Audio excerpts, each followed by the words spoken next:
Kuldeep Singh Sengar BJP का एक MLA जिसे आपकी वोटों से चुना गया था, एक 17 साल की मासूम बच्ची को नौकरी का बहाना देकर अपने बंगलों पे बुलाया। पूरी नीचता की गई। अपने एसोसिएट्स के साथ मिलकर उस लड़की को एक एक करके नोचा। वो रोई चिल्लाई लेकिन कोई सुनने वाला नहीं था। पुलिस कंप्लेन हुई तो पुलिस ने दबाव बनाया और कोई कार्रवाई नहीं हुई। जब कोई रास्ता नजर नहीं आया तब वो 17 साल की मासूम बच्ची तुम्हारे मुख्यमंत्री आदित्यनाथ योगी के बंगलों पे गई और खुद को आग लगा ली ताकि कोई उसकी गुहार सुन सके। तो इसके बाद क्या हुआ?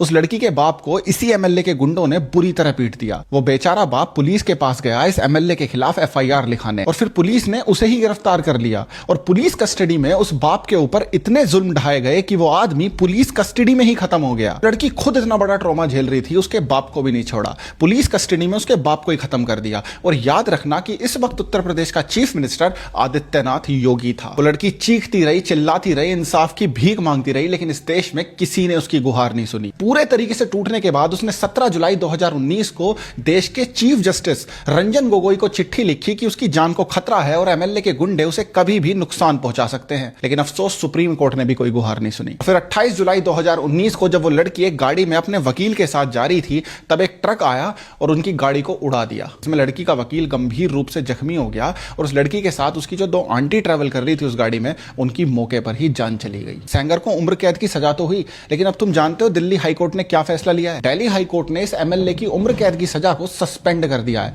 और एक 15 लाख का बॉन्ड लेके इसे बेल भी दे दी है। आदमी ने जिसने 17 साल की नाबालिग लड़की के साथ इतना बुरा काम किया हो अपने लोगों के साथ मिलकर और फिर उसी लड़की के बाप को खत्म कर दिया हो, उसे हमारे देश में बेल दे दी गई है। कहां है चीफ मिनिस्टर आदित्यनाथ योगी जिनकी खुद की पुलिस की कस्टडी में उसके बाप की जान गई थी? कहां है प्रधानमंत्री नरेंद्र मोदी जो बेटी बचाओ बेटी पढ़ाओ का नारा देते हैं? यकीन मानिए जस्टिस तो बहुत दूर की बात है, अब तो सर्वाइवल भी खतरे में लगता है। कब बोलना शुरू करोगे भाई? वो 17 साल की लड़की तुम्हारे घर की बेटी भी हो सकती थी। खत्म हो चुका है मेरा विश्वास इस सिस्टम से, सरकार से, और मुझे नहीं लगता इस देश में कोई भी सेफ है। On an average 82 rape cases report होते हैं इंडिया में। कौन जवाब देगा इसका? सरकार, जिनके खुद के लोग एक नाबालिग लड़की को नोच के खा गए।